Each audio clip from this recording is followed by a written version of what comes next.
Hello, it's Cathy Cassidy. I'm here to read you chapter 12 of Angel Cake. And today things are going to get interesting. So make yourself comfortable, get a hot drink, maybe some hot chocolate, a cookie, a slice of cake, because here comes today's slice of escapist story. I hope you're going to enjoy.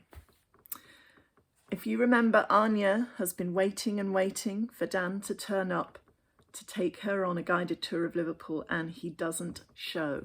And she is very, very fed up. I'll show you the top picture from that chapter.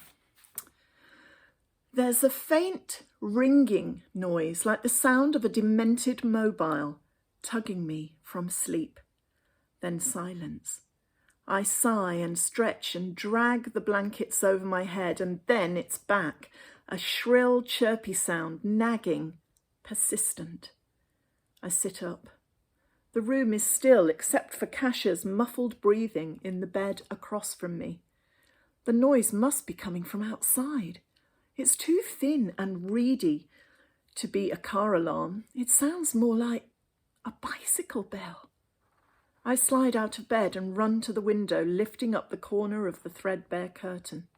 There on the pavement, in a pool of yellow light from the street lamp, is Dan Carney, wearing angel wings, astride a big old-fashioned bike with a basket fixed to the front. He rings the bell again, grinning up at me. I pull on my pink fluffy slippers and grab a coat, creep past Mum and Dad's bedroom and down the creaky stairs. I open the door and slip outside, shivering in the cold night air. "What are you doing?" I whisper. "It's the middle of the night." "You said you liked the angel wings." Dan shrugs. "So here I am. Just didn't want people to think I make a habit of all this feathery stuff, okay? I have a reputation to keep up. So, well, I figured there wouldn't be many people around to see me at this time of night." He notices my fluffy slippers and spotty pajamas, frowning. Are you ready?" "Ready?" I echo. Dan looks confused. "The guided tour," he says. "It was all arranged. You agreed." "But it's so late," I protest. "Everyone's asleep." Dan laughs. "Exactly," he tells me. "We have the whole city to ourselves, practically. Come on." "I cannot," I argue. "My family." "They're asleep. You said so yourself," Dan says. "Besides, you promised, and I borrowed the bike specially. Come on." Before I know what's happening, Dan slides his arms around me and hauls me up onto the crossbar of the bike. "No," I yelp. "Dan, I cannot." But Dan's not listening. He launches the bike off the pavement and out along the road, wobbling slightly. I shift position, grab onto the handlebars with one hand and Dan with the other. I've never ridden on the crossbar of a rickety old bike before, or been kidnapped either, for that matter. I guess there is a first time for everything. I'm surprised to find I'm smiling. "So," Dan says, steering the bike round onto the wide tree-lined avenue that leads into town, pedalling faster. "This is Prince's Boulevard. It's where all the rich people used to live like 100 years ago. Mostly flats now, though. Can you imagine it, with horses and carriages and crinoline dresses? Liverpool was dead posh once." The breeze ruffles my hair and lifts it out behind me. I gaze up at the crumbling terraced houses with their big bay windows and litter-strewn gardens and try to imagine them 100 years ago. What would those long-gone people make of us? A boy in angel wings and a girl in pyjamas riding through the night on an antique bicycle. We pedal on. "Hang on," Dan says. "We're turning." The bike wobbles slightly as we take the corner, and I fall back against Dan before getting my balance again. A huge, dark building towers over us suddenly, vast and terrifying. Spotlights cast an orange glow over its ancient Gothic arches and pinnacles. It's a little like the elegant, ancient churches we have back home in Krakow, but squarer, more solid somehow. "This is the Anglican cathedral," Dan says. "Spooky, huh? They do great tea and scones in the cafe, but not at night, obviously, and not as good as the ones Mum makes. We ride on through the dark, deserted streets. Dan points out the Catholic cathedral, which I know already from Sunday Mass, the university, the art college, even the Jewish synagogue. Then we cycle back along Prince's Boulevard and swoop down into the park. Dan takes a blanket from the bike basket, spreading it out across the dew-wet grass beside the boating lake, and unfolds a parcel of iced cakes wrapped in a red check tea towel. "Breakfast," he says. "Like it?"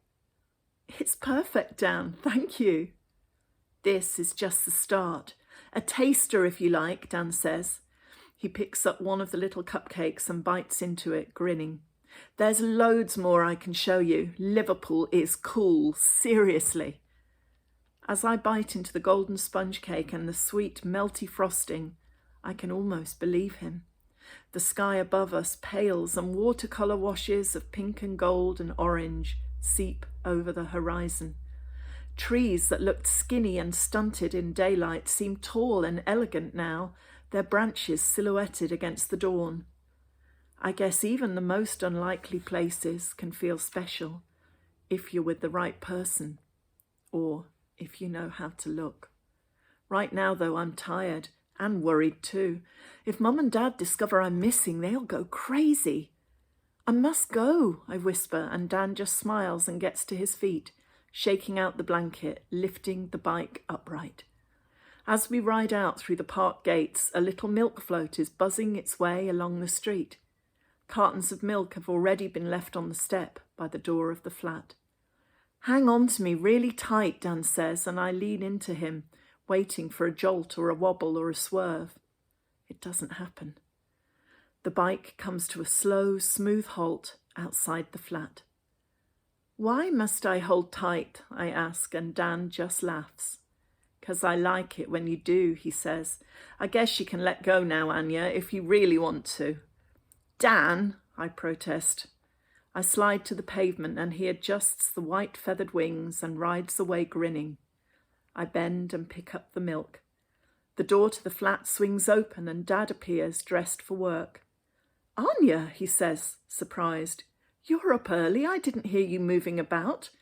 Were you collecting the milk?" I say, hiding the lie with a yawn. "Good girl. I thought I'd get an early start today. There are a few things I need to sort out. I'll try not to be so late back tonight." Dad kisses the top of my head and walks away, and I slip into the flat just as the clock turns 7. So that's a very unusual and romantic night in Prince's Park for Anya and Dan. And if you tune into Sunday Book Club at the weekend coming, I will tell you a little bit about the inspiration for that as well. But until then, take care, stay safe, keep smiling, and remember, if you can, do something lovely for someone else, because it all helps. Take care.